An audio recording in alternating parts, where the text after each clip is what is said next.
Boa tarde a todos. Eu sou Alice Bettencourt, da SP4, a agência de comunicação da Timos Energia, e é um prazer recebê-los no encontro de hoje para falarmos dos assuntos do Timos Research desse mês. A dinâmica do evento será organizada em 2 momentos. Teremos a apresentação de estudos e informações sobre o setor de energia pelos especialistas da Timos e, em seguida, um debate com as perguntas enviadas por vocês. Por favor, enviem suas perguntas pelo Q&A. O ícone da ferramenta se encontra na barra inferior da sua tela. Apresento a vocês agora os especialistas que estão conosco aqui hoje. Alexandre Viana, sócio-diretor da Timos, que vai falar sobre os mercados de renováveis na América Latina. Vitor Ribeiro, head de P&D e Inteligência de Mercado. Ana Carolina Silva, head de Regulação e Tarifas. Fernanda Miyazaki, analista de regulação. Pedro Moro, especialista em estudos de mercado. Passo agora a palavra ao Vitor Ribeiro para dar início a esta live. Boa tarde a todos. É um prazer estar com vocês, hoje numa edição aberta aqui do Timos Research.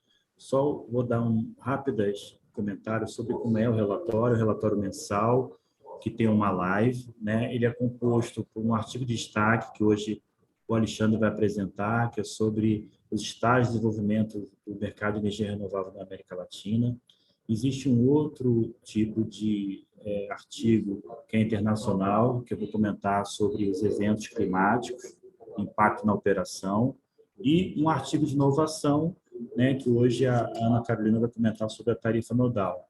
Na sequência, tem uma apresentação sobre os destaques regulatórios, as consultas públicas, e depois uma sessão de suprimento, onde é comentado sobre a formação de preço e a evolução do atendimento ao mercado. Vou passar agora a palavra para o Alexandre. Olá, boa tarde a todos, prazer estar com vocês, agradecer àqueles que estão reservando um tempinho aqui para estar conosco, até fazer uma brincadeira para deixar bem leve, nesse mundo híbrido aqui, a gente, com todos fazendo calls, então se vocês ouvirem alguma voz no fundo, que a gente está no escritório, parte em casa, parte aqui no escritório, então não é incomum as pessoas estarem fazendo, às vezes, vazar o som, Então peço desculpas antecipadamente, mas é um prazer estar com vocês.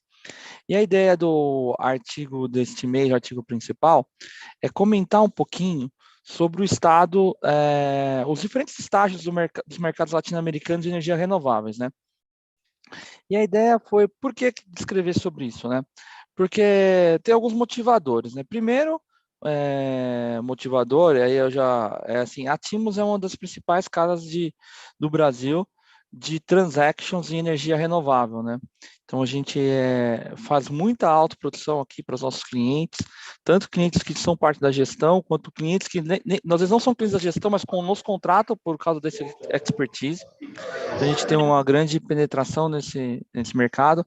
Nos últimos 12 meses, a gente contratou para as empresas que a gente representa, entre processos de andamento, contratações efetuadas, ao redor de 1 giga de energia. Então, é um volume bem expressivo, de várias modalidades, de autoprodução. Então, esse é uma marca da Timos. Além disso, a gente também é muito forte em transactions, no modo geral, M&A, a gente faz muito M&A de renováveis. E o outro ponto é o nosso interesse, tanto como técnico, como participante do setor elétrico, de conversar com colegas ou de prestar serviço para outros players da América Latina. Então, a gente tem colegas em outros mercados. Eu, particularmente, gosto muito de estudar desenho de mercado, para aqueles que me conhecem do setor sabem disso. Então, nesse contexto, foi a ideia desse mês. Vamos comentar um pouquinho, tendo visto que a Timos tem bastante tradição no tema de energia renovável, como é que estão esses diferentes estágios. E esse artigo é baseado num capítulo de um livro que eu publiquei em 2020, que cobre esses estágios. E o interessante foi, ao revisitar o tema, ver que alguns países evoluíram de lá para cá, então a tabela e os gráficos que a gente vai mostrar na apresentação de hoje e que estão disponíveis para os nossos assinantes no relatório, eles contemplam isso já atualizado. Então, sem mais delongas, até para não tomar o tempo e manter o espírito do Timos Research de ser bem dinâmico, a América Latina, quais são os principais takeaways do relatório? A América Latina é uma região líder em geração de energia renovável, quando a gente compara com a média mundial, a América Latina tem em torno de 55% da geração vem de energias renováveis. Nesse caso, eu também incluo aqui a grande hidrelétrica, contra uma média mundial que varia entre 22% e 25%.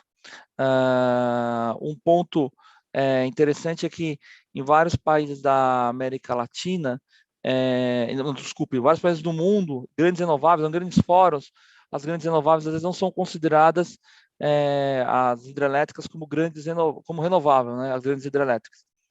E, de fato, são. Na América Latina, geralmente, o Brasil e os demais países consideram as grandes hidrelétricas como renováveis. Então, é interessante.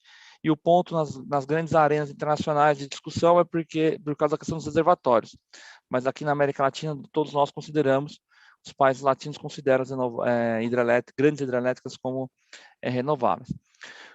A partir de uma pesquisa que realizei, e nós aqui da TIMOS temos intensificado, a gente identifica em nível mundial 4 níveis de estágio de evolução de mercado. E esses níveis, aos poucos, algumas outras casas estão utilizando também. Foi algo que a gente criou aqui, e até em outra apresentação que a gente fez para um outro fórum internacional, estão usando essas classificações também. Então, é bacana ver essa influência nossa de ter criado essas segmentações, né? E a primeira dela, que a gente chama de Early Stage, que a gente vai ver o que é, Initial Market Stage, Consolidation Stage e o Advanced Market Stage. O Brasil, na América Latina, é o único país que já está no nível mais avançado de Market Stage, a gente vai ver o porquê. O Brasil tem lições interessantes que podem ser copiadas pelos demais países do continente, como leilões privados, operações de mercado de balcão para o mercado livre, plataforma eletrônica com referencial de preço. E as tendências para a América Latina nos próximos 5 anos são, basicamente, o aumento do uso de leilão para renovável, exceto no Brasil, porque o Brasil já está passando essa fase, né? O Brasil já está entrando no estágio mais avançado, que não precisa do leilão para inserir renovável. Desenvolvimento de produtos financeiros e referenciais de preço. Então, a gente acredita que cada vez mais vai ter produtos financeiros voltados para energias renováveis, inclusive. E o primeiro ciclo de contratação de eólica offshore e baterias. A gente imagina, a gente enxerga que nos próximos 5 anos, seja por meio de política pública ou de alguma forma, você vai ter um primeiro ciclo de contratação de eólica offshore e baterias. A gente crê que a contratação deve acontecer, no caso de eólica offshore, nos próximos 2 anos, e que com a entrada em operação daqui a 4 a 6 anos. E baterias a gente vê um pouquinho mais à frente, mas também por questões ainda de custo, né? Ainda é elevado o custo de uma bateria, entre 3 e 4 horas para mantê-la, então ainda é um custo elevado. Estamos falando de valores aí acima de $150 o megawatt-hora. Então, a gente ainda imagina que deve demorar um pouquinho mais, mas deve ser esse ciclo de 5 anos que a gente enxerga. Então, esses são os principais takeaways do nosso artigo. E de forma bem objetiva, né? Então, qual que é a característica de cada um desses estágios de mercado, né? Então, quando a gente o early stage, basicamente é governamental. A política governamental é que dirige essa primeira fase de exploração da tecnologia. E o plano de energia do país, ou o plano energético, o plano decenal do país, é que é o principal driver, ou o único driver. Nesse momento, competição não é o principal ponto para a contratação da fonte, e normalmente ela é viabilizada por meio de encargos numa tarifa regulada, de alguma forma, seja no fio, de alguma forma, é assim que você viabiliza uma nova tecnologia. Não quer dizer que um país que esteja no nível avançado, que a gente vai ver mais à frente, não possa, para alguma tecnologia nova, estar no early stage, que é o caso de eólica offshore, que a gente vai estar eventualmente no early stage, onde o governo vai dar um primeiro empurrão, a gente crê nisso, um primeiro push, no sentido de introduzir a tecnologia, e depois, conforme você vai fazendo leilões e vai tendo rounds, negociação, rodadas, ela se torna em algum momento já via mercado competitiva. Então, a gente acredita que é um período, e é normal nesse primeiro período você ter um primeiro empurrão. Então, esse é o chamado early stage. Então, a gente acredita nesse early stage como o primeiro passo para incentivar uma nova tecnologia.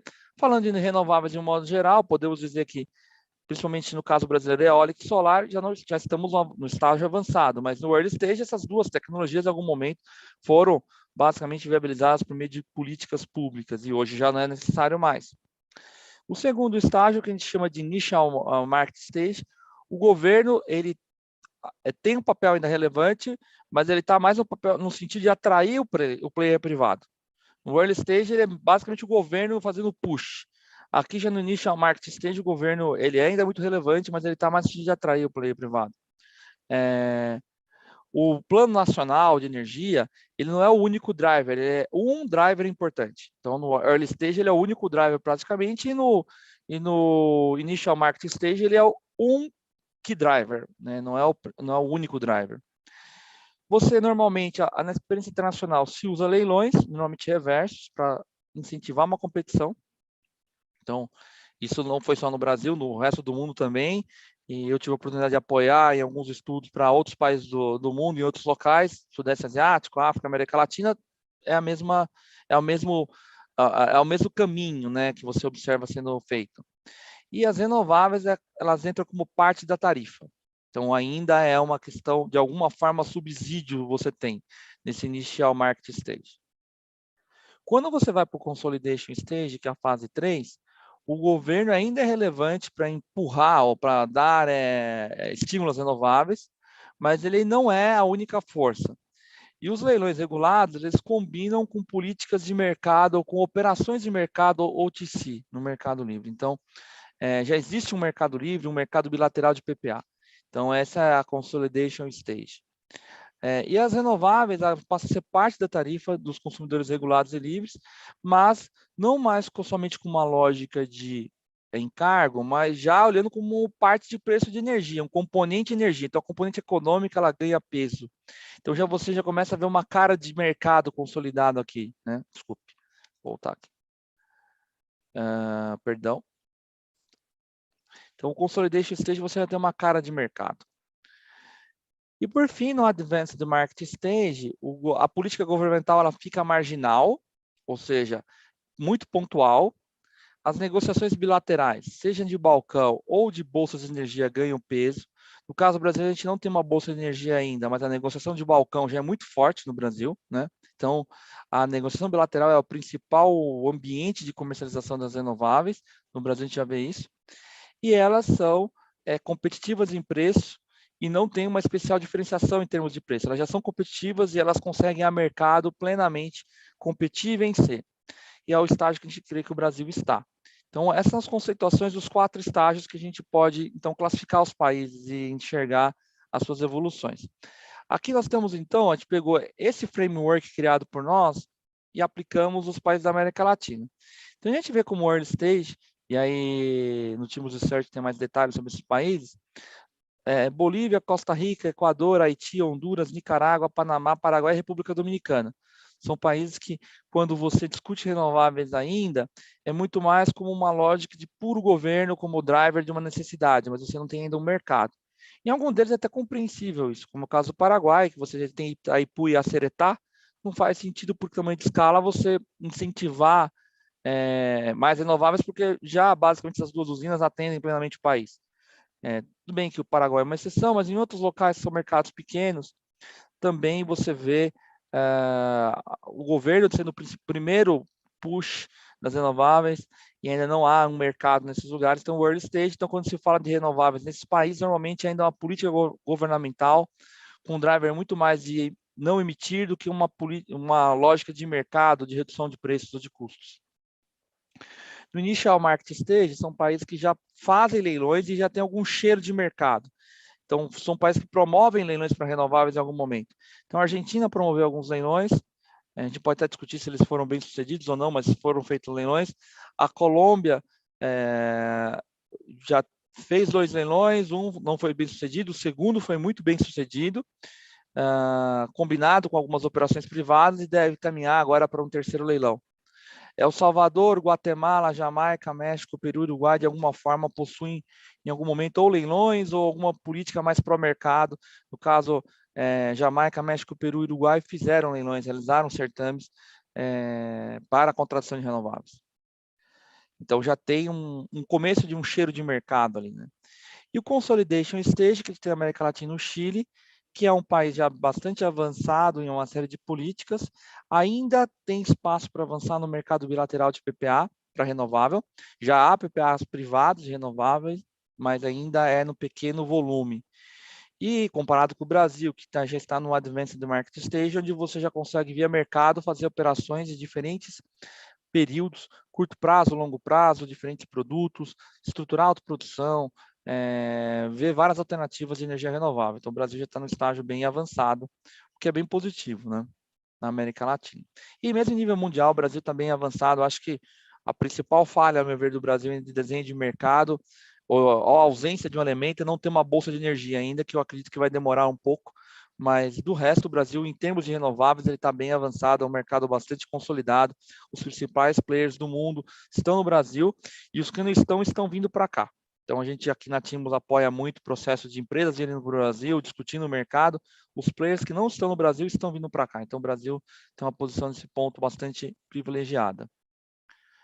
Por fim, um último slide que eu queria deixar aqui de conceito, e obviamente no paper a gente discute um pouco mais sobre isso, é o que a gente chama de financing continuum, que é o que você, normalmente, é a transição que você faz, olhando da perspectiva de financiamento, na linha de você introduzir uma nova tecnologia, e aqui com enfoque de renovável. Então, você tem um primeiro momento que você tem um technology research. Então, a tecnologia tem uma cara de lab ainda, ela não é mercado, né? Então, você tem é muito exploratório. E nesse momento, então, é imprescindível que seja ou o governo a fundo perdido colocando dinheiro, ou as empresas também a fundo perdido, com uma lógica muito mais de explorar essa tecnologia e ver o que vai dar.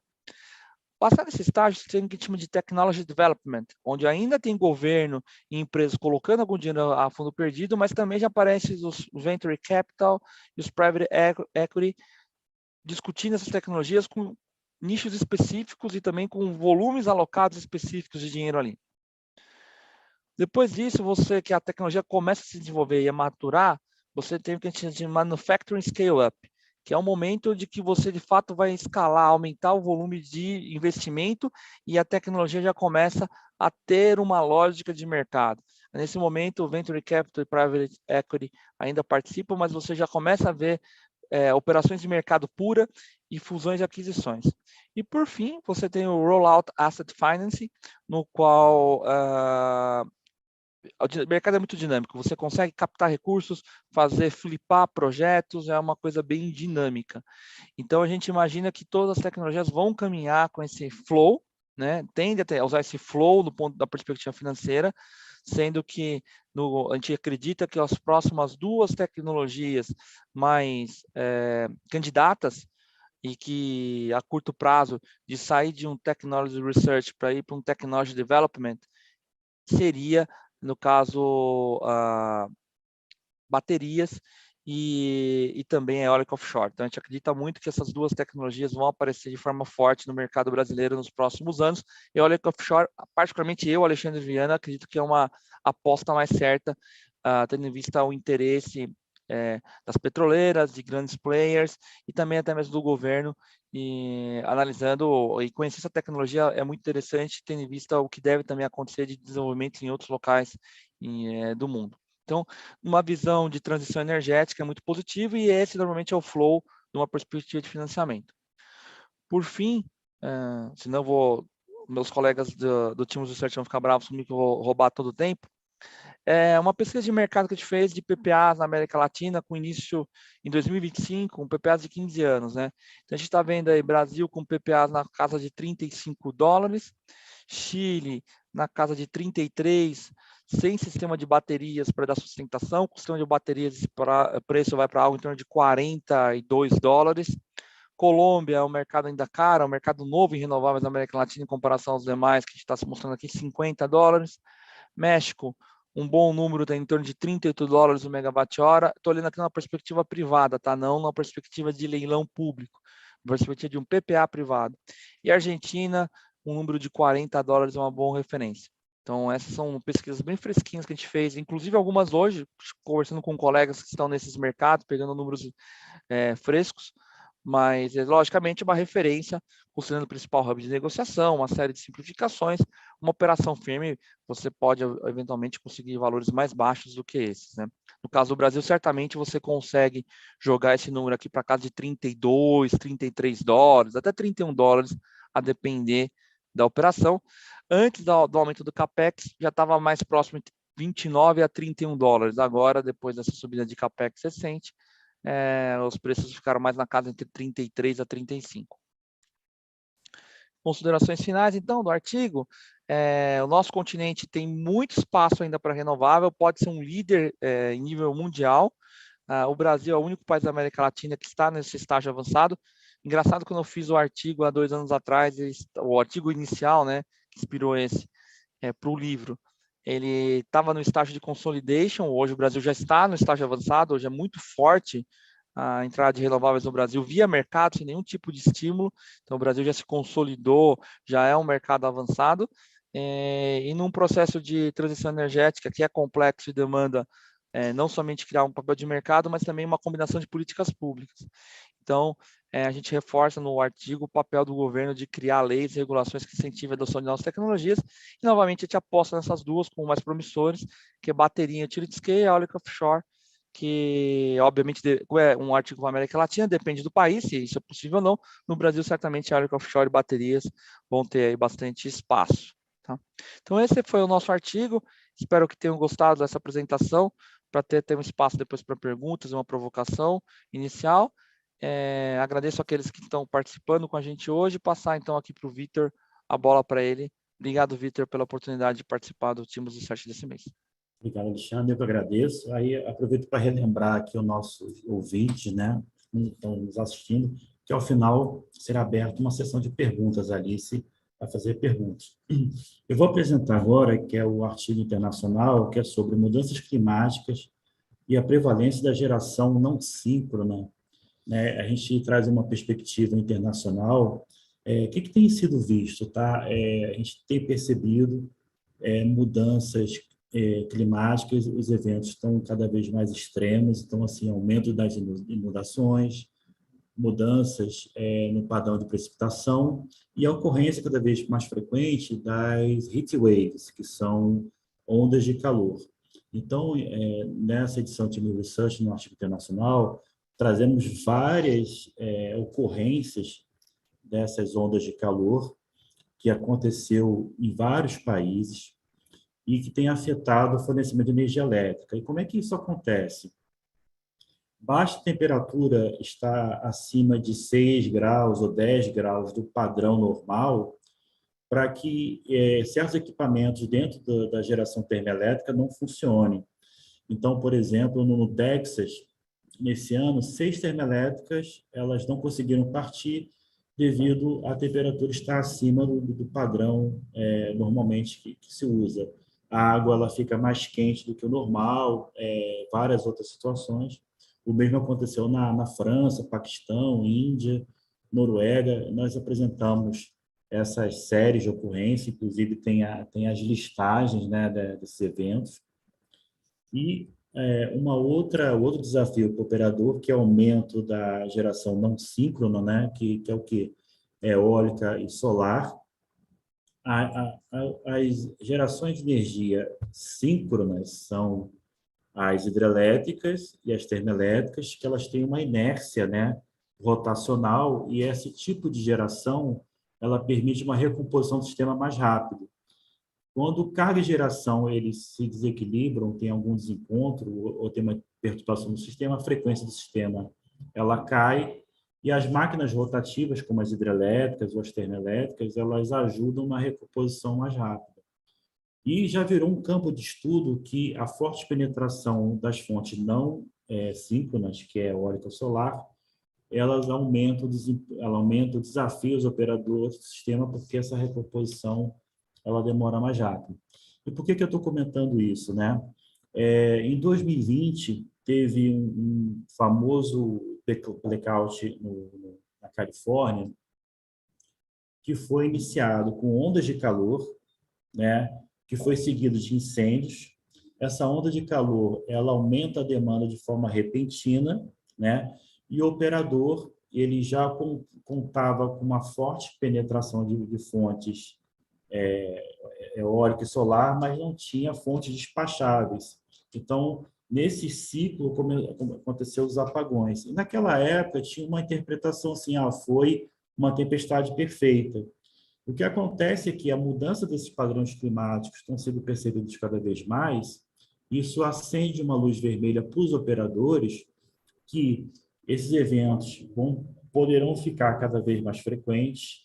Para fins de operação do sistema, o histórico talvez não é mais importante, você perde o histórico, a relevância do histórico, e passa a ter uma necessidade de previsão desses eventos. Então, por exemplo, na Austrália, até foi publicado recentemente o planejamento estratégico, o planejamento energético da Austrália, eles passam a ter uma previsão das ondas de calor, né? Porque já aconteceu no passado esse efeito, né, de subir a demanda rapidamente e as fontes despacháveis ter algum problema ali para despachar e atender. Então, assim, trazendo aqui a reflexão para o Brasil, tivemos 2 crises hídricas em menos de 7 anos. E aí fica o ponto de atenção, será que teve alguma mudança climática irreversível? Então, assim, embora os reservatórios tenham se recuperado, a gente não sabe ainda se esses eventos poderão ocorrer. Teve um evento de onda de calor no ano passado aqui no Brasil, e aí tem que ficar atento se isso pode acontecer novamente. Então, um ponto de reflexão também é que os operadores, no caso lá da Austrália, estão incluindo no planejamento energético uma relação de custo-benefício da inserção das fontes não síncronas no sistema. Por que eu estou explicando isso? Vou trazer o exemplo aqui lá da Califórnia.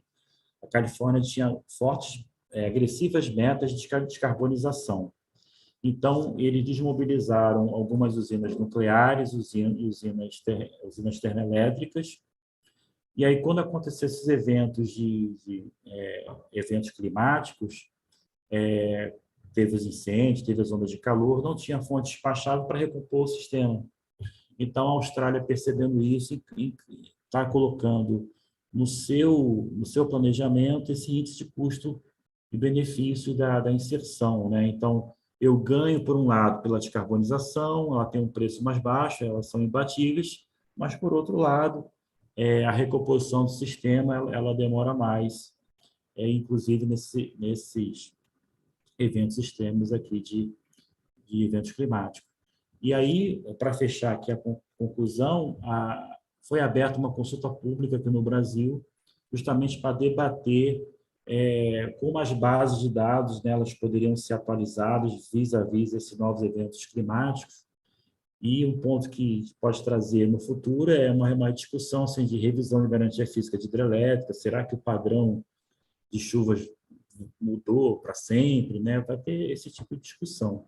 Então, eu termino aqui, convido todos a lerem, né, o relatório, né, e eu vou chamar agora a Ana Carolina, que ela vai comentar sobre a tarifa nodal. Boa tarde. Me escuta, Vitor? Sim. Sim? Então, tá bom. Boa tarde a todos. Bom, como o Vitor comentou, eu vou falar um pouquinho para vocês desse artigo que a gente escreveu esse mês sobre a utilização de tarifa nodal, né, no nível de distribuição, pensando aí no avanço, né, dos recursos energéticos distribuídos, né. Então, só para fazer um alinhamento, né, o que são os recursos energéticos distribuídos, né? Então, eles são definidos como tecnologias de geração ou armazenamento de energia que está localizado dentro aí de um limite de uma área de concessão ou mesmo, né, junto a unidades consumidoras. E o maior exemplo de RED, né, que é o nome que a gente dá, né, a abreviação, é a própria geração distribuída, né, carros elétricos ou micro e mini geração. Então, esses são os exemplos. E aí, com esse avanço, né, você tem algumas mudanças de perfis, algumas mudanças de características no sistema elétrico, né? E qual é a principal quando a gente vê o avanço aí dos REDs? É uma maior flexibilidade, né? E uma mudança aí daquela lógica tradicional, centralizada, e unidirecional para uma lógica mais descentralizada, né, e bidirecional, né, quando o consumidor, né, que aí a gente até pontua como um dos pontos positivos dessa mudança, quando o consumidor começa a ter mais, ser mais ativo, né, e ele é chamado agora de prosumidor, que ele consome, mas ele também produz a sua própria energia, e aí você tem mais flexibilidade aí na rede da relação, né, demanda e geração. E aí, esse avanço, ele tem esse lado positivo, mas ele também traz alguns desafios, principalmente quando você pensa no lado tarifário, né, que é a questão dos subsídios cruzados, né, de quem começa a utilizar essa tecnologia, né, de geração distribuída, e aqueles consumidores que não optam por isso, né. E esse assunto, trazendo um pouco para o Brasil, ele foi muito discutido desde a implementação da Resolução 482 de 2012, e agora, recentemente, né, com o novo marco legal do GD, ele teve um direcionamento, né, então manteve-se aí, de uma forma resumida, manteve-se aí o benefício para quem já tinha, e o benefício, né, que a cobrança das componentes tarifárias vão acontecer gradativamente de acordo aí com a adesão à GD, né? Então, essa preocupação com o sinal que você passa para os optantes de GD e para aqueles consumidores que não são GD, e mesmo uma sinalização econômica para utilização ótima, né, do uso da rede, é uma preocupação quando você pensa no avanço dos REDs, né? E aí, a gente já tratou aqui, numa versão anterior do TIMOS Research, algumas opções tarifárias para ser utilizadas, né, nessas novas configurações. Então, a gente falou da tarifa trinômia, binômia, né, que diferencia aí, uma tem componente de capacidade, outras só uma parte fixa, e aquelas tarifas dinâmicas, que elas são por horário, né? Mas os estudiosos entendem que mesmo essas tarifas até um pouco mais modernas, elas ainda não capturam essa nova flexibilidade, né, do sistema por conta do aumento dos RED, né? E aí eles trazem, né, a opção, né, estão sendo estudada, uma opção de tarifa nodal para ser utilizada aí no nível de distribuição, né? No Brasil, a gente já utiliza a tarifa nodal para aqueles agentes que são geradores ou consumidores conectados na rede básica. E a ideia principal por trás dessa metodologia é passar um sinal econômico para os agentes de acordo com a localização que eles estão na rede e da distância do centro de carga. Então, teoricamente, quem está mais longe utiliza mais da rede e paga mais. Então, seria essa a lógica da tarifa nodal, você pagar de acordo com a sua localização. E aí, pensando, né, no avanço dos REDs, que tem essa flexibilidade, né, a gente tenta, como que funciona uma tarifa do uso de distribuição, que aqui no Brasil a gente conhece como a TUG, né? De uma forma geral, essas tarifas, elas precisam refletir o investimento da rede, né, o investimento que foi feito para aquela rede. E a base dessas tarifas é sempre olhando a demanda máxima, né? Que aí é o horário de pico, então a gente faz investimento considerando que todo mundo vai usar máximo, e vocês têm a tarifa. Essas seriam as tarifas tradicionais, né? Mas os estudos, né, falam que mesmo essas tarifas, mesmo sendo aquelas horárias, né, que seriam diferentes por horas do dia, ainda não capturam essa flexibilidade da GD. E aí, qual que seria o esquema proposto, né, nos artigos, né, nas referências que a gente trouxe aqui? Então, primeiro que eles considerariam que você faria uma tarifa baseada num custo marginal, local de distribuição, e eles pensam também que pode ser uma tarifa que seja estabelecida de um dia anterior para ser aplicado no dia posterior. E como que eu vou aplicar essa tarifa, né? Eu vou considerar o dia, né, eu vou ter em mente, como eu estou no dia anterior, vou ter em mente qual é o dia típico que vai se dar no próximo dia, e vou ter uma tarifa a ser aplicada para aquele dia típico, né. E aí, então, eu tenho clusters de tarifas que podem ser opções de cluster de tarifa, considerando os dias típicos que podem ser aplicados.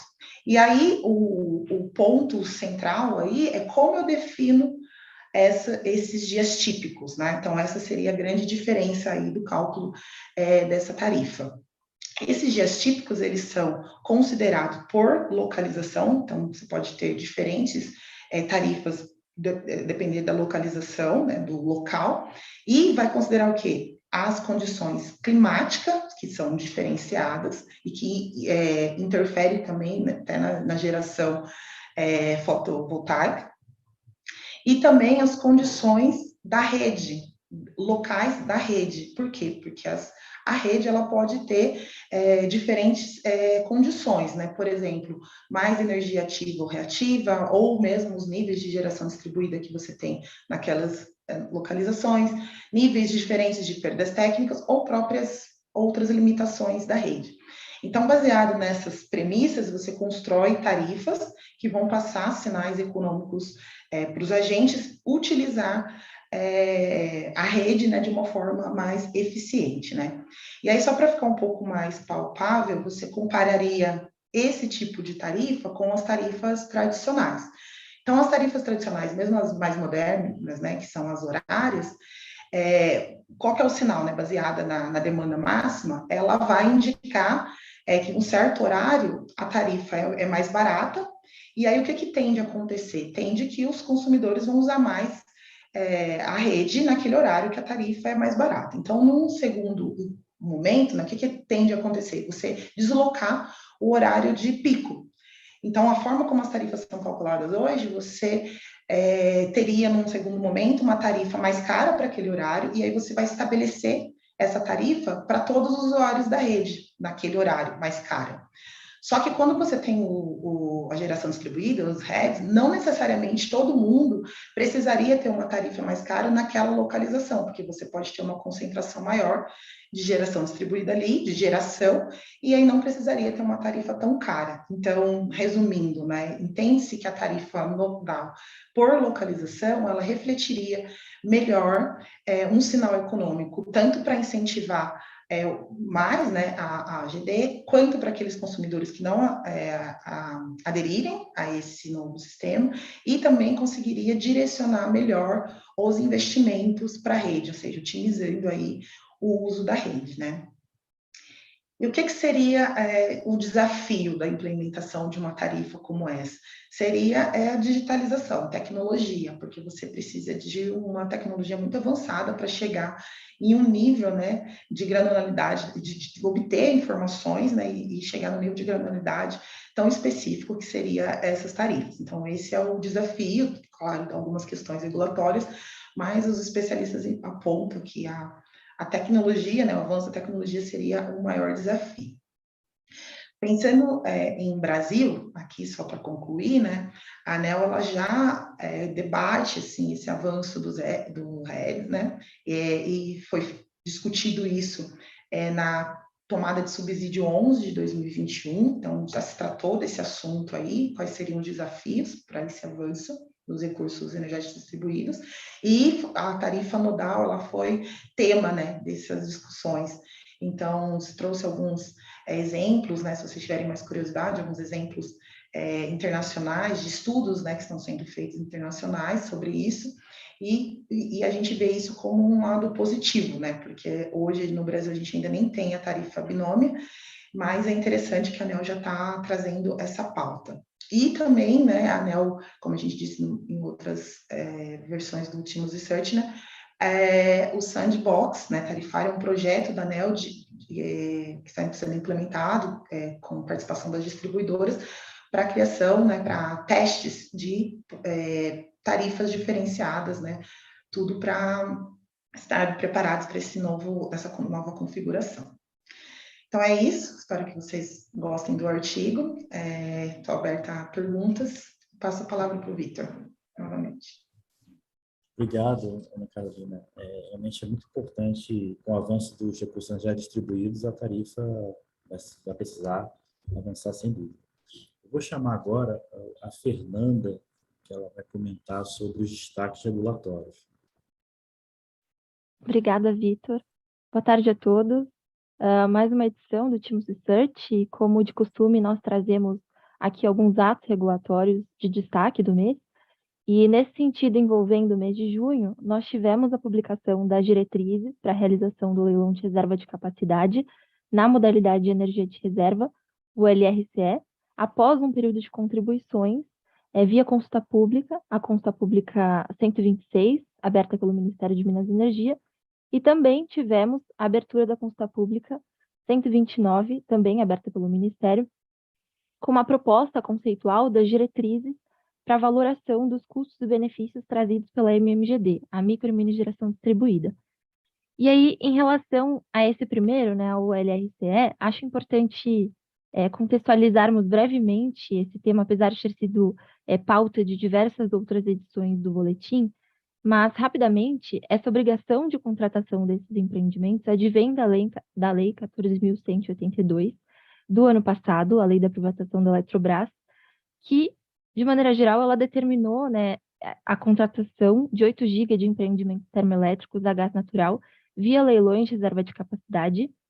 E nesse ano, em abril de 2022, foi publicado o Decreto 11.042, que regulamentou essa contratação de forma a distribuir esse montante por região e por início de suprimento. Posteriormente, o Ministério de Minas e Energia abriu consulta pública, a CP 126, e que trouxe aí para apreciação da sociedade civil uma minuta inicial desse documento que estabeleceria essas diretrizes para a realização do leilão. Então, após esse período de contribuições e consolidados os resultados, foi publicada a Portaria Normativa número 46, que é um dos documentos de destaque da nossa edição no âmbito regulatório, né, desse capítulo de regulação. Então, portanto, o LRCE, ele tem por objetivo atender os dispositivos dos artigos 6 e 7 do Decreto 11.042, que tratam especificamente da contratação desses empreendimentos na região norte e nordeste. Então, nesse sentido, para esse leilão, são previstos a contratação de 2 GB na região norte e nordeste, dos quais serão negociados 3 produtos. Então, serão negociados o produto região norte, com início de suprimento em 31 de dezembro de 2026, o produto região nordeste Maranhão e o produto região nordeste Piauí, ambos com início de suprimento em 31 de dezembro de 2027. Logo, esses 2 GB previstos, eles estão divididos para a contratação de 1 GB na região norte e 1 GB na região nordeste, dos quais 70% desse montante devem ser destinados à contratação do produto região nordeste Piauí. E, além disso, alguns outros pontos importantes atrelados ao leilão, né? A sistemática, ela dará preferência aos empreendimentos que participarem do produto região norte, que utilizem gás natural produzidos na região da Amazônia Legal, e aos empreendimentos participantes da região nordeste, que utilizem gás natural produzido nacionalmente. O preço máximo a ser praticado no leilão será o preço teto para a fonte de geração de gás natural do leilão de energia nova -6 de 2019, atualizado pela EPE e aprovado pelo Ministério de Minas e Energia. E, ainda em relação a custos, algumas premissas estabelecem que o custo atrelado à parcela inflexível da geração não possa ser superior a R$ 300 por megawatt-hora. Também, o CVU dos empreendimentos não poderá ser superior a R$ 450 por megawatt-hora. Além disso, os empreendimentos vendedores, né, que se sagrarem vencedores no leilão, firmarão contratos de energia de reserva na modalidade de disponibilidade, com período de suprimento de 15 anos, e algumas outras obrigações também, né? Os empreendimentos deverão ter flexibilidade de geração média anual de 70%, o que também está previsto na lei, e inflexibilidade de geração mensal entre os meses de janeiro a maio, inferior a 35%. Importante lembrar que a energia comercializada no leilão não constituirá lastro para a revenda de energia. E aí, um dos principais dispositivos alterados da minuta inicial foi a atualização da receita do gerador. Então, a receita ela é composta por 2 parcelas, né? A receita fixa, que é calculada a partir do lance em reais por ano, e a parcela variável, que é remunerada ao custo variável unitário, o CVU da usina. Essa parcela variável, ela será atualizada mensalmente nos termos da portaria número 42 de 2007 do Ministério de Minas e Energia. E a parcela da receita fixa, ela é composta por duas outras parcelas, né? A RF-Combi, que é a parcela vinculada ao custo do combustível na geração de energia inflexível, e a RFD+, que é a parcela vinculada aos demais itens. Então, neste leilão, especificamente, serão atualizados pelo IPCA a parcela vinculada aos demais itens, a RFD+, e a RF-Combi para os empreendimentos que utilizarem gás natural no produto região Nordeste e gás natural produzidos na Amazônia Legal para o produto da região Norte. E a parcela da RF-Combi atrelada a empreendimentos que utilizem gás natural importado será atualizada mensalmente nos termos da portaria número 42, também do Ministério, de 2007, desconsiderando o NBP e o JKM. Então, não será permitida a utilização desses marcadores especificamente para esse leilão. E aí, por fim, né, o certame acontecerá no dia 30 de setembro. Em relação ao cadastramento, o prazo já se encerrou, finalizou no dia 30 de junho. A EPE já consolidou e publicou esses resultados, então foram 37 projetos cadastrados, com uma potência habilitada de 11.889 mega. E aí, em relação, a gente já passa para o próximo destaque regulatório, indo agora para o outro destaque, né, a abertura da consulta pública do Ministério 129, que traz uma proposta conceitual das diretrizes para valoração dos custos e benefícios da MMGD, a micro e mini geração distribuída, e também, recapitulando um pouquinho, a Lei 14.300, ela foi publicada em janeiro de 2022, que estabeleceu o marco legal da MMGD, trazendo mudanças significativas em relação à regra atual. Após publicada a lei, alguns prazos foram estabelecidos, e um deles remete ao encontro de contas, né? Ou seja, o processo de cálculo dos custos e benefícios trazidos pela geração distribuída ao sistema. Todo esse processo, ele precisa acontecer em até 18 meses da publicação da lei. Então, o parágrafo 2º do artigo 17 dessa Lei 14.300 institui o prazo de 6 meses para que o CNPE estabeleça essas diretrizes para valoração dos custos e dos benefícios da MMGD, e a ANEEL, o órgão regulador, por sua vez, terá um prazo de 18 meses, também considerado a partir da publicação da lei, para estabelecer os cálculos para a valoração desses custos e benefícios. Então, nesse sentido, em junho, foi publicada a portaria do Ministério 655, através do qual foi divulgado para a consulta pública essa proposta conceitual das diretrizes para valoração dos custos e benefícios da MMGD. Então, com o intuito de nortear essa primeira fase do processo de publicação da resolução do CNPE, foram obtidas algumas contribuições preliminares da EPE, a Empresa de Pesquisa Energética, do Operador Nacional do Sistema, da Câmara de Comercialização de Energia Elétrica e do próprio órgão regulador, né, a ANEEL. O CNPE, após apreciação dos pontos levantados pelos agentes, ressaltou algumas premissas necessárias às suas definições, isso muito no sentido de evitar desvio de finalidade, sobreposição de outros atos normativos, bem como garantir a efetividade do processo, atendendo à legislação. E das premissas foram propostas algumas diretrizes que estarão disponíveis para contribuição da sociedade até dia 15 de julho, até sexta-feira. E, bom, era isso, um apanhado mais genérico, né, dos destaques regulatórios do mês de junho. Para maiores informações, eu convido a todos a lerem um pouco mais o destaque regulatório do boletim. E agradeço aqui o espaço. Devolvo a palavra para o Vitor. Obrigado, Fernanda. Itens importantes regulatórios que deveremos acompanhar, né, nas próximas semanas. Eu vou chamar agora o Pedro, que ele vai comentar sobre a formação de preço, mercado e suprimento.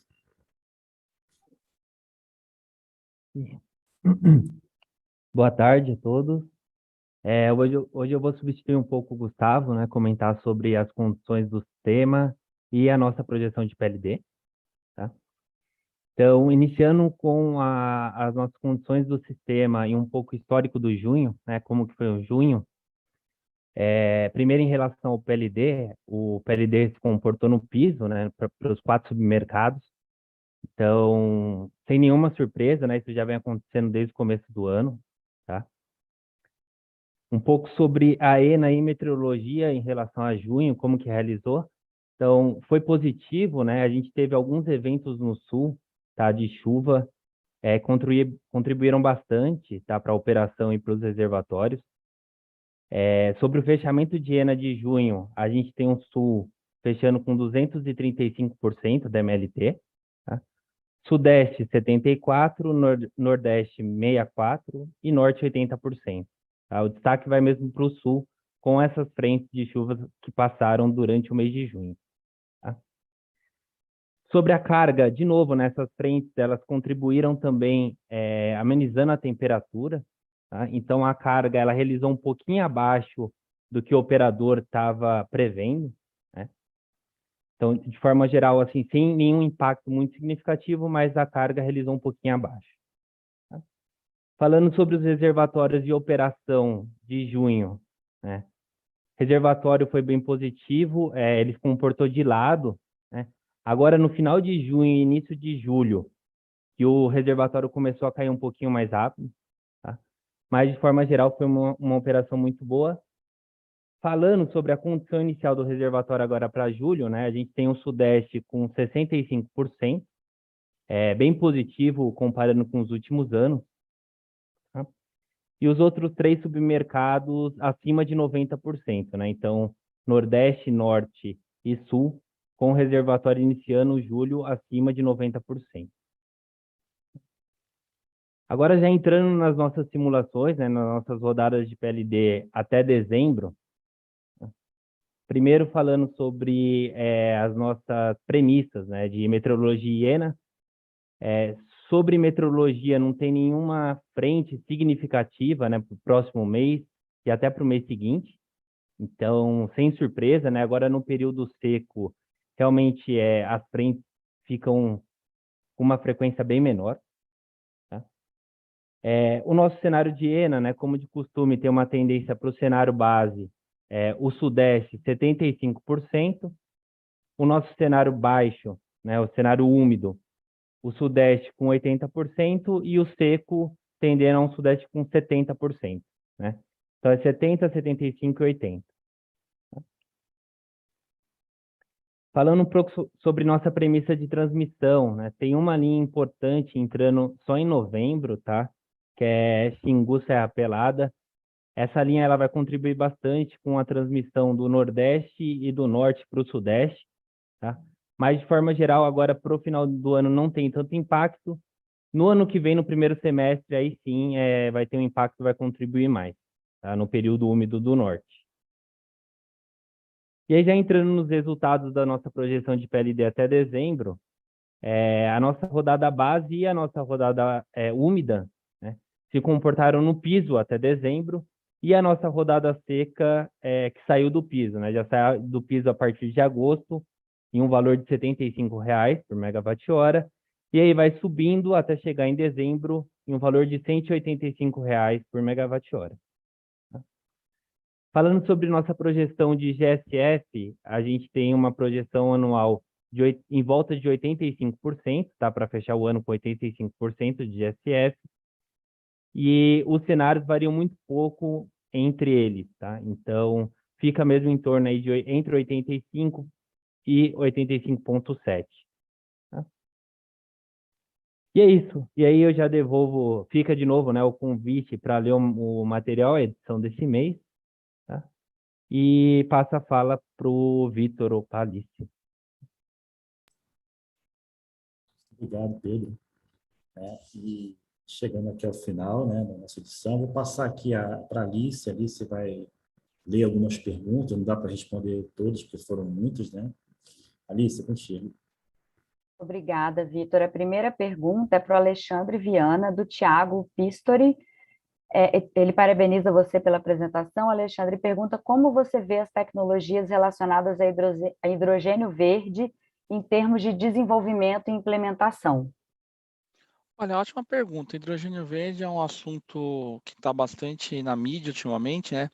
Tanto na mídia aberta quanto na mídia setorial, na mídia mais ampla, como também no nosso setor. Eu entendo que está na fase bem de leve, tá? Ela não está numa fase de marketing ainda, de mercado. Eu acredito que o governo, de um modo geral, os governos da América Latina, inclusive do Brasil, estabelecerão políticas nos próximos anos para isso, mas não, mas para mim eu enxergo ainda como tecnologias em estágio atrás de eólica offshore, de baterias, tá? Então eu imagino hidrogênio como ainda uma coisa de lab, prospectiva. Até tem muito se especulado sobre, mas positivo, assim, perspectivas positivas, mas não no horizonte de 5 anos. Acho que ainda muito numa questão de exploratória, em primeiras políticas públicas. Se fala muito, por exemplo, da exportação de hidrogênio, do Brasil se tornar uma potência para exportar hidrogênio, mas ainda temos barreiras sensíveis de como exportar o hidrogênio, porque é perigoso o transporte do hidrogênio, não é uma coisa simples para você exportar em grandes volumes pelos oceanos. Então, assim, de forma pragmática, é uma tecnologia promissora, é importante no contexto de transição energética. Os governos da América Latina, de modo geral, vão incentivar. O Brasil tem um papel interessantíssimo por a questão do tamanho da sua economia e da capacidade de produção de energia renovável, mas ainda vejo no estágio bem inicial, especialmente quando comparando já com a eólica offshore e baterias, que eu entendo que estão mais à frente. A eólica offshore eu acho que é que está mais, teoricamente, um pouco mais avançado ali para uma primeira exploração via mercado, tá? Muito obrigada, Alexandre. A segunda pergunta é para você também, do Carlos Avis. Com que frequência precisamos avaliar o desempenho de cada IBR com relação a variações climáticas para energias renováveis e capazes de se adaptar a eventos climáticos raros? Olha, eu confesso que assim, eu não tenho hoje assim de partida com qual frequência logo de cara, sem dizer que seria com 5 anos, 10 anos, mas o que eu entendo é o seguinte: a regulação de hoje, de um modo geral, incluindo a questão de renováveis, eventos climáticos, ela vai ter que ser muito mais dinâmica. Achei muito interessante a abordagem que o Reino Unido fez em 2010 a 12, quando começou a reforma do seu setor elétrico, a modernização do setor elétrico britânico, né, e é algo que a gente está discutindo no Brasil, é que ele não mais travou uma regulação como se fosse, essa regulação agora é once for all, é para sempre. Ele fez a seguinte coisa, ó: essa regulação vale, quem instalar projetos com essa regulação é essa que está valendo, e daqui a 5 anos farei uma revisão, daqui a 10 anos outra revisão. Então, acho que cada vez mais a gente vai ter que ter regulações que sejam mais flexíveis para acomodar mudança climática e também mudanças tecnológicas e de condições de mercado. Então, aquela coisa que a gente tem, até um pouco ingênuo, normalmente, a gente tem, no modo geral, isso nível mundial, no Brasil, até talvez a gente um pouco mais, agora tem um marco novo regulatório, ele não vou mexer mais, certeza que agora acertei. Não, a regulação, a única coisa que eu sei é que ela vai mudar, ela tem que ter uma estabilidade para quem faz investimento, para que não mude e ele perca os seus investimentos, então tem que ter uma garantia, a regra da lei tem que valer, mas acho que cada vez mais, incluindo no mundo onde você vai ter mudanças climáticas, as renováveis mudando, as tecnologias evoluindo ao longo do tempo, você vai ter que ter um marco regulatório que também vai evoluindo. Então, acho que essa questão de ter flexibilidade e estruturação vai ser cada vez mais relevante. Então, eu não teria talvez uma resposta precisa de qual frequência, mas eu tendo a entender que hoje os ciclos tecnológicos estão mais rápidos e que qualquer, vamos dizer assim, regulação, dificilmente ela não vai passar por uma nova avaliação a cada 5 anos. Então, se eu fosse dar um guess, eu diria que pelo menos a cada janela de 5 anos eu deveria estar pelo menos revendo para daqui para frente as coisas novas, a regulação. Obrigada. E a última pergunta aqui que chegou endereçada a você. O Luiz Pisani pediu para você comentar um pouco sobre a energia nuclear, que também é considerada verde. Até achei interessante porque algumas perguntas eu consigo ver aqui, ele até brincou, ele falou assim, por que a gente ignorou, né, a questão da energia nuclear? Na verdade, a provocação dele foi interessante, a gente ignorou mesmo. E aí fica tão um desafio para mim não ignorar mais, admitindo, de forma que a gente acaba muitas vezes focando em tecnologias que são mais marketable, né, que o mercado viabiliza. E normalmente, historicamente, no Brasil, a energia nuclear sempre foi uma tecnologia viabilizada via Estado, até pela questão da Constituição brasileira. Na maioria do modo geral, né? Quando você vai para os mercados mais desenvolvidos, Europa, Estados Unidos e Japão, é muito comum você ver nucleares privadas, né? Então, acho que uma boa provocação que o Luiz faz é o seguinte: será que deveríamos estar discutindo em algum momento flexibilização da Constituição ou dos nossos marcos regulatórios para que players privados participem de energia nuclear na transição energética? Sei que foi uma frase gigante, né? Parece uma frase de livro-texto, mas a provocação dele é boa. Luiz, peço desculpas, de fato eu não respondi, né? Não coloquei, admito a falha, e acho que é um assunto para a gente investigar, se não faria sentido a gente começar a estudar um pouco mais a energia nuclear num contexto de mercado. Até participei de um fórum falando sobre energia nuclear, que de fato ela tem a problema dos resíduos, a gente não pode ignorar, mas hoje você consegue mitigar parte desses problemas e de fato ela não emite ou é quase nenhuma emissão de CO2, né? Então, talvez no processo até chegar à combustão da usina, mas durante o processo de fissão ali não há, né? Então, eu acho que o Luiz tem uma provocação interessante e o ignorar, como ele colocou, foi porque a gente de fato ficou focado muito naquilo que é mercado, até um viés ativo, sendo um viés ativo, é um viés bem de mercado. E eu acho que para a próxima edição eu aceito a provocação positivamente e vamos ver se a gente consegue talvez pensar alguma coisa, algum artigo aí do Teams Research falando sobre energia nuclear. Obrigada, Alexandre. Agora eu vou ler a pergunta do José Gomes para Ana Carolina. Ele enviou 3 perguntas, eu vou ler de uma vez, aí vocês respondem dentro do nosso tempo. Com relação à conta de luz, principalmente das unidades geradoras, qual a perspectiva na melhoria da forma que nós temos atualmente, né? Quais os principais desafios?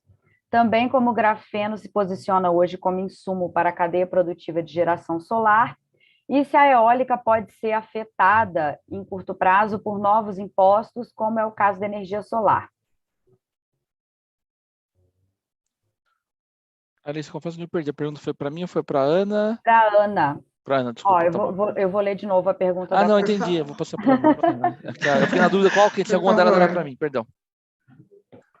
Ana, a bola é sua. Então, vamos lá. Você lê de novo, por favor, Alice.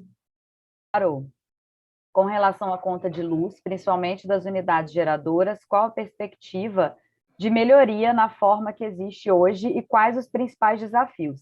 E também para você para comentar como o grafeno se posiciona, né, como insumo para a cadeia solar e se há risco da geração eólica ser afetada por novos impostos. Bom, na parte tarifária, né, que é a questão da geração, eu acho que ela vai estar muito, quando a gente traz aqui para a parte tarifária, no próprio novo marco aí já prevê tarifas para geração, né, que hoje você não tem uma tarifa específica para gerador. Então, o futuro é que você tenha uma tarifa específica, né, para os consumidores ou os geradores, né, de geração distribuída. Quanto à pergunta do meio, eu não tive muita certeza, não entendi muito bem a segunda pergunta. A do grafeno, posso responder? Por favor. Ou não sei se o Vitor que também, o Vitor é até melhor para novas tecnologias do que eu, para ser bem sincero. O grafeno, pelo que a gente tem visto e pesquisado, ele está ainda como algo para a tecnologia de futuro, né? Que ele pode ser útil para a produção ali no modo de energia elétrica, no caso de painel fotovoltaico, semicondutores e tudo mais. Mas a gente vê ainda ele como ainda é especulação de uso prospectivo. Então pode ser que ele seja útil no futuro. Eu não tenho aqui noção de valor disso hoje, mas pelo que a gente tinha discutido com players, é muito mais uma linha de prospecção de futuro do que algo concreto, mas que poderia ser ele ter uma maior eficiência e ser sucessor, por exemplo, para telas de luzes como LED, não somente nas células fotovoltaicas, né? Então, ele já é usado em algumas aplicações, poderia ser usado de forma mais intensa. Então, não tenho, assim, questão de preço, noções disso para te passar para a pergunta, mas eu creio que no contexto de energia solar, e aí até é o que eu imagino, né?